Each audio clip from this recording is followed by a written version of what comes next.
Good morning dear student. Today we will discuss marine pollution.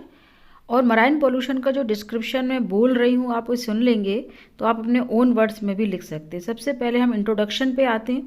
Introduction में हम सी और जो ओशन है उसके बारे में समझाएंगे कि उसमें nitrogen, phosphorus, varieties of chemicals present होते हैं जो हमारे जितने भी जो इकोसिस्टम हैं, जो मराइन इकोसिस्टम है उसके लिए हेल्पफुल है।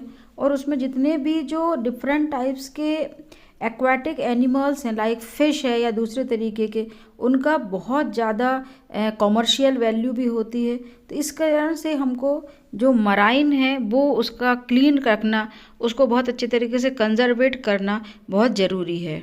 And now definition of marine pollution.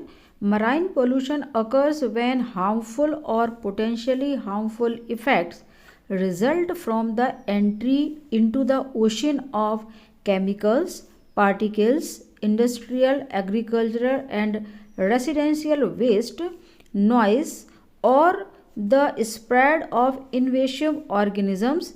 80% of marine pollution comes from land.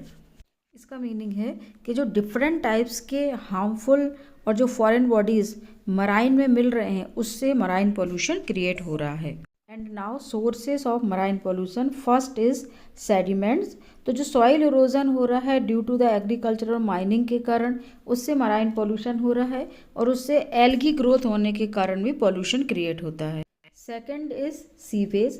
और सीवेज से जो जो पैथोजेंस यानी जो बीमारी वाले जो भी बैक्टीरियाज वगैरह हैं वो ग्रो होते हैं, और उसके कारण जो कॉलरा और टाइफाइड जैसी बहुत जो ह्यूमन बीइंग्स के लिए प्रॉब्लम्स होते हैं, डिसीजेस क्रिएट होती हैं। Next is industrial waste. Different industries से जो पॉल्यूटेंट्स मटेरियल निकल रहे हैं वो मराइन पोल्यूशन क्रिएट हो रहा है कर रहे हैं। और टॉक्सिन्स वगैरह जो निकलते हैं, पेस्टिसाइड, फर्टिलाइजर, वो भी मराइन लाइफ को बहुत ज़्यादा डैमेज करते हैं। तो पॉइंट्स याद कर लीजिए और उसके अंदर का जो डिस्क्रिप्शन है वो ओन वर्ड्स में आप लिख सकते हैं। नेक्स्ट ही सबसे इम्पॉर्टेंट पॉइंट है ऑयल स्पिल्स, मतलब ऑयल का लीकेज हो जाना। तो जो ऑयल टैंकर्स होते हैं उनसे जो लीकेज होता है ऑयल, उससे पूरा एक्वाटिक लाइफ डिस्टर्ब होती है।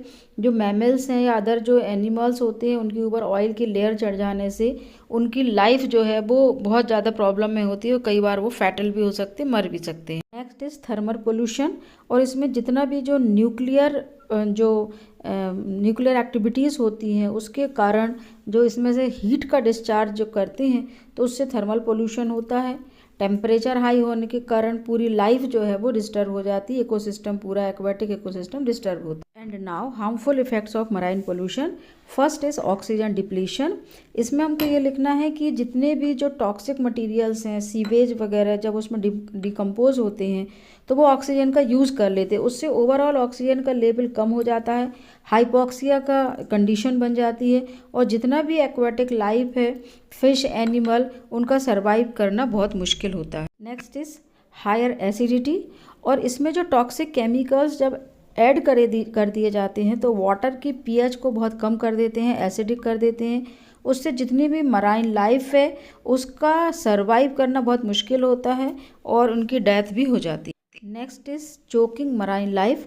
इसमें हम जब यदि मान लीजिए मराइन में प्लास्टिक्स या शार्प मटेरियल को डालते हैं वो एनिमल के स्टमक में चला जाता है, उससे उनका डाइजेशन प्रॉब्लम भी होता है, कट भी लग जाता है और वो फैटल भी हो सकते हैं। द नेक्स्ट इम्पॉर्टेंट है स्पॉइलिंग बर्ड्स फैदर। इसमें आप देखिएगा कि यदि हमारा ऑयल का स्प्लेज यदि बहुत ज़्यादा होता है तो उससे एनिमल्स के जो फैदर्स होते हैं, जो बर्ड्स के जो फैदर होते हैं या एनिमल के पूरे ऊपर स्किन के ऊपर जब ये ऑयल का लेयर चढ़ जाता है तो उससे उनके बॉडी टेम्परेचर में बहुत प्रॉब्लम होता है, या तो वो ओवर हीटेड हो जाते हैं या बहुत ही ज़्यादा कोल्ड हो जाते हैं, और उनके जो फैदर सॉगी होने से के कारण वो उड़ भी नहीं पा रहे हैं और उनकी डेथ हो जाती है। तो ये एक बहुत बड़ा प्रॉब्लम मराइन पोल्यूशन का है, इम्पॉर्टेंट भी है, इसको ज़रूर आप मेंशन करके आइएगा। Next problem is blocking out of the sunlight सीधे नीचे तक नहीं पहुंच पाती है, उससे फोटोसिंथेसिस की प्रोसेस नहीं होती है, लाइफ डिस्टर्ब होती है। और next is dangers to human health. जितने भी ह्यूमन स्विमर्स होते हैं और जो वाटर स्पोर्ट्स लवर होते हैं उनको ये पॉल्यूटेड सी में अगर कोई भी चीज़ करना है तो वो हार्मफुल होती है उनके हेल्थ के लिए, ये भी एक प्रॉब्लम है। Next is how to control marine pollution. उसमें सबसे फर्स्ट पॉइंट है be careful with our chemicals. Chemicals का जितना भी जो हम सीवेज वगैरह जो हम ओशन में या मराइन में डाल रहे हैं उसके प्रति केयरफुल रहें, कोई भी केमिकल उसके अंदर ना डालें। सेकंड इज डोंट फ्लश और रिंस अवे हार्मफुल पार्टिकल्स। जितने भी जो हार्मफुल पार्टिकल्स हैं, जितने भी जो शार्प पार्टिकल्स हैं, प्लास्टिक्स हैं जिसके कारण एनिमल्स को हार्म हो सकता है, वो चीज़ें फ्लश नहीं करें। नेक्स्ट इज कैंपेनिंग करें, उसको एक पॉलिसीज़ बनाएं। फैक्ट्री के जो बॉसेस हैं वो इको फ्रेंडली और इस तरीके की चीज़ों का यूज़ करें ताकि मराइन पोल्यूशन को हम सेव कर सकें, उसको हम उसको प्रोटेक्ट कर सकते हैं।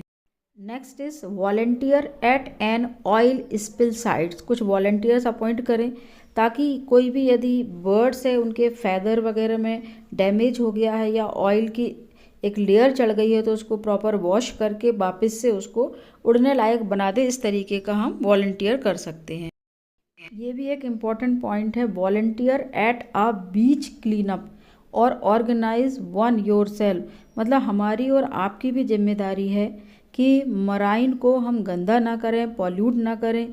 सिर्फ जो क्लीन कर रहे हैं उनकी रिस्पॉन्सिबिलिटी नहीं है, हमारी भी ये रिस्पॉन्सिबिलिटी होना चाहिए कि हम कभी पिकनिक या कहीं पे भी जाते हैं तो हम किसी भी प्रकार की कचरा या पॉल्यूशन को उसके अंदर ना डालें।